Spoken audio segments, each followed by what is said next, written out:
नमस्कार दोस्तों, स्वागत है आपका A to Z स्टोरीज अद्भुत ऑफिशियल पर। अभी अभी शादी हुई थी। नई जोड़ी अमित और रूपाली, दोनों कंप्यूटर इंजीनियर थे। वो कहते हैं ना, झट मंगनी पट गया। इनकी शादी अरेंज मैरिज थी। घर में मेहमानों की कमी नहीं थी। दोनों ने 20 दिन की छुट्टी डाली थी। आखिर के 7 दिन बचे थे, पर दोनों को एक साथ वक्त बिताने का मौका ही नहीं मिला। घर में कहीं भी एक कोना भी खाली नहीं था जहां वो दोनों एक साथ कुछ समय बिता सके। आखिरकार निखिल यानी अमित के बड़े भाई ने ऊटी के लिए रिजर्वेशन कर दिया और वहां पर ऊंचे पहाड़ पर एक हनीमून स्वीट भी बुक कर दिया। अगले दिन ही अमित और रूपाली दोनों ऊटी पहुंच गए और कैब से सीधा कॉटेज पहुंचे। वो लकड़ी का कॉटेज देखकर रूपाली फूले ना समाई। दूर दूर तक पिन ड्रॉप साइलेंस था। ऐसे ही बहुत सारे स्वीट थोड़ी थोड़ी दूर पर कॉटेज के बाहर एक नीले रंग का तालाब था जो बहुत ही सुंदर नजारा था, और आसमान को छू लेने वाले नीलगिरी ऊंचे ऊंचे पेड़। रूपाली बहुत खुश थी और सफर की थकान के कारण रूपाली शावर लेने चली गई। वही हॉल में अमित बैठा था। तभी उसे चीखने की आवाज आई। अमित बिना वक्त जाया किए अंदर बाथरूम की ओर दौड़ा। रूपाली दौड़ते हुए बाथरूम से बाहर आई और रोते हुए अमित के गले से लग गई। अमित ने पूछा, क्या हुआ रूपाली? रूपाली ने कहा, अमित, शावर से अचानक लाल रंग का पानी आने लगा।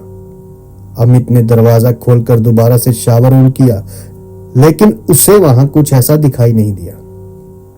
रूपाली की पीठ सहलाते हुए अमित ने कहा, अगर तुम्हें डर लग रहा है तो यदि तुम बुरा ना मानो तो मैं यहीं रुक जाता हूं। अमित की ये बात सुनकर रूपाली शर्मा गई।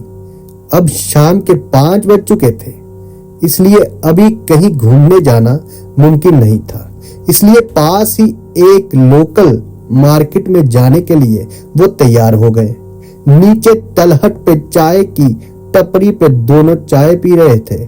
तभी अमित की पीठ थपथपाते हुए एक 24-25 साल का लड़का वहां आया।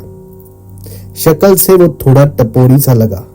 अमित ने गर्दन घुमा के उसकी तरफ देखा। तभी वो लड़का बड़बड़ाने लगा और कहने लगा, इस बार कहाँ रुके हो साहब? अमित थोड़ा समझ नहीं पाया और रूपाली का हाथ पकड़कर वो उसे वहां से दूर ले गया। रूपाली के मन में कई सवाल थे। कौन था वो और अमित को कैसे जानता है?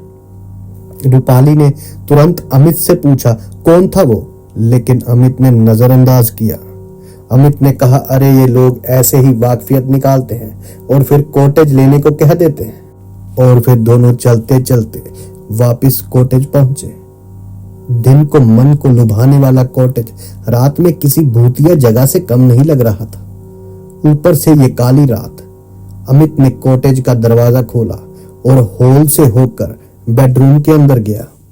बेडरूम का दरवाजा खोला और रूपाली को आवाज लगाई, रूपाली, रूपाली। रूपाली दौड़ते हुए आई और पूछा, क्या हुआ? पर दोनों को बहुत खुशी हुई जब उन्होंने देखा कि पलंग फूलों से सजाया हुआ था और पूरा कमरा भी गुलाब के फूलों से सजाया हुआ था। कमरा फूलों की खुशबू से महक रहा था, मानो दोनों की कोई कल्पना पूरी हो गई थी। दोनों बातों में उलझे हुए थे। उन्हें वक्त का कुछ अंदाजा नहीं था। दोनों बातों में मंत्रमुग्ध हो गए। तभी अमित रूपाली की ओर बढ़ा और कमरे की लाइट बंद हो गई। तभी रूपाली की नजर कमरे के शीशे पर पड़ी और उसने जो देखा वो बहुत ही खौफनाक था। उसने कहा, अमित, वहां कोई है।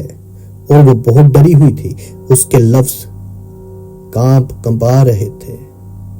अमित ने लाइट चालू करके देखा और रूपाली को शांत किया और पूछा, कौन था? तभी रूपाली ने कहा, आईने में एक लड़की थी। उसकी आंखें सफेद थी, पूरे चेहरे पर खून ही खून था, और उसने जैसे ही आईने से अपना हाथ बाहर निकाला तो मैं डर गई और इसलिए मैंने चिल्लाया। अमित का भूत प्रेत आत्मा पे विश्वास नहीं था। उसने रूपाली को समझाया और कहा, लाइट ऑन नहीं रखते हैं, मैं यही हूं, तुम सो जाओ।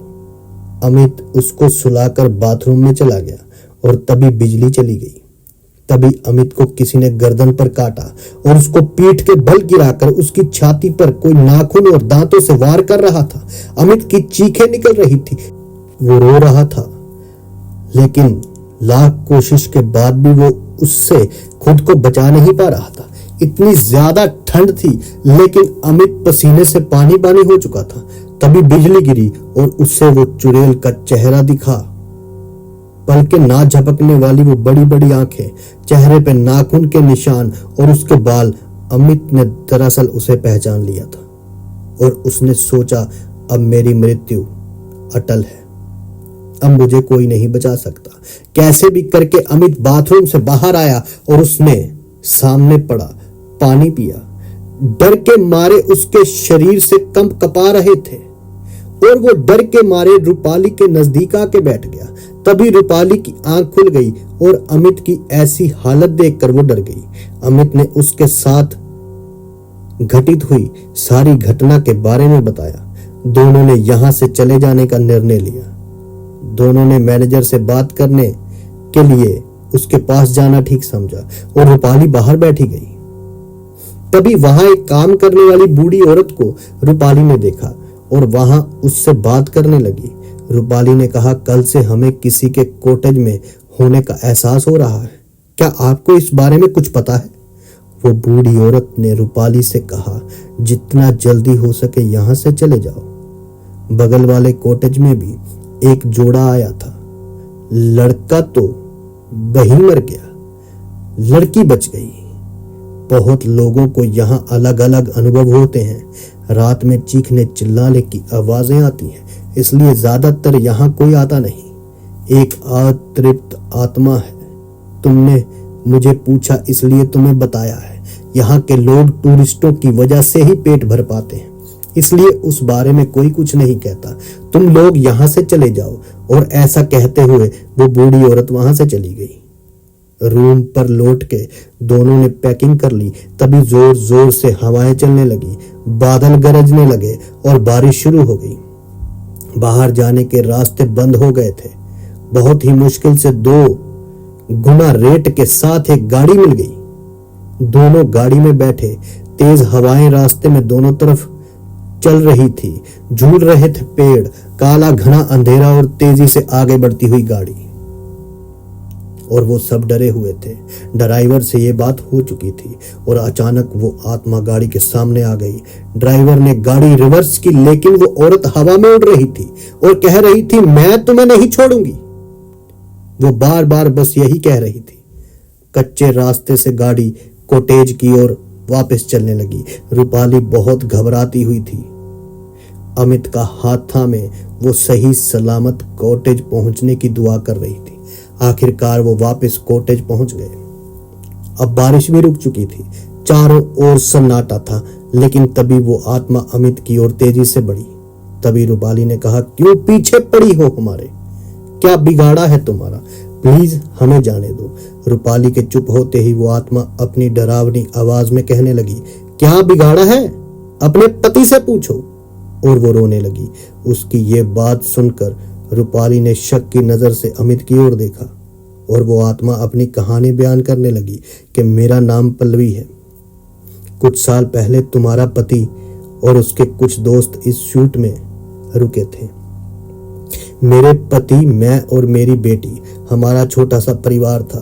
बहुत खुश थे हम, लेकिन एक एक्सीडेंट में मेरे पति की मौत हो गई। मैं और मेरी बेटी के गुजारे के लिए मैं इस कॉटेज में शेफ का काम करती थी। एक रात मैं काम खत्म कर निकल रही थी, तभी तुम्हारे पति ने कहा कुछ खाने के लिए मिलेगा, और मैंने कहा नहीं, अभी मेरी शिफ्ट खत्म हो गई है। और उसके बहुत मिन्नत करने के बाद मैं उसे ब्रेड बटर देने के लिए मान गई। जैसे ही मैं पीछे मुड़ी, तभी तुम्हारे पति ने मुझको पकड़ लिया और मारने लगा। मुझसे जबरदस्ती करने लगा, मुझसे बलात्कार करने लगा। मैं खुद को उससे छुड़ाने की कोशिश कर रही थी, तभी उसके 2 दोस्त भी शामिल हो गए। मैं बहुत चिल्लाई कि मुझे जाने दो, मेरी बेटी 2 साल की है और मेरी राह देख रही है, मुझे जाने दो। लेकिन मेरी किसी ने नहीं सुनी। आखिरी दम तक मैं मिन्नतें करती रही, लेकिन मेरी किसी ने नहीं सुनी। अंत में मेरी आंखों के सामने अंधेरा आने लगा। फिर मुझे एक बोरी में भरकर ये नाले में फेंक आए। मेरी बेटी को मुझे बहुत पढ़ाना था, माँ बाप दोनों का प्यार उसे देना था, पर वो अनाथ हो गई और यहाँ के लोगों ने उसे अनाथ आश्रम भेज दिया। उसकी कहानी सुनकर रूपाली को अमित पर बहुत गुस्सा आया, पर वो ठहरी स्त्री जो अपने पति को मृत्यु के मुंह से निकालने के लिए कुछ भी करने को तैयार थी। रूपाली ने अमित को पल्लवी से माफी मांगने के लिए कहा। पल्लवी की जान उसकी बेटी में थी, ये रूपाली ने जान लिया था। रूपाली ने पल्लवी से कहा, मैं तुम्हारी बेटी की पूरी जिम्मेदारी लेती हूँ। मैं उसे अपनी सगी बेटी से भी ज्यादा प्यार करूंगी, सगी बेटी की तरह संभालूंगी, उसे अच्छी शिक्षा दूंगी, उसका ध्यान रखूंगी। यह सुनकर पल्लवी की अतृप्त आत्मा शांत हो गई। सुबह होते ही, सवेर चढ़ते ही रूपाली और अमित ने पल्लवी की बेटी की पूछताछ शुरू की। आश्रम में जाकर उसे गोद लेने की प्रक्रिया पूरी करके 4 साल की अमृता को अपने साथ ले गए। अब वो आत्मा किसी को भी दिखाई नहीं देती। शायद उसकी जान अपनी बेटी में अटकी हुई थी। अब वो मुक्त हो गई और हनीमून सूट भी उसकी आत्मा से मुक्त हो गया। यदि किसी के साथ बुरा करोगे दोस्तों, तुम्हारे साथ भी बुरा होगा ही होगा। ये इस प्रकृति का नियम है और उस रब की अटल सच्चाई है। इसलिए कर्मों को साफ सुथरा रखना ही इंसान का असली कर्म है। जल्दी मिलते हैं एक और वीडियो के साथ। आप सबका धन्यवाद। ऊटी जाओगे तो उसी स्वीट रूम में रुकना। धन्यवाद।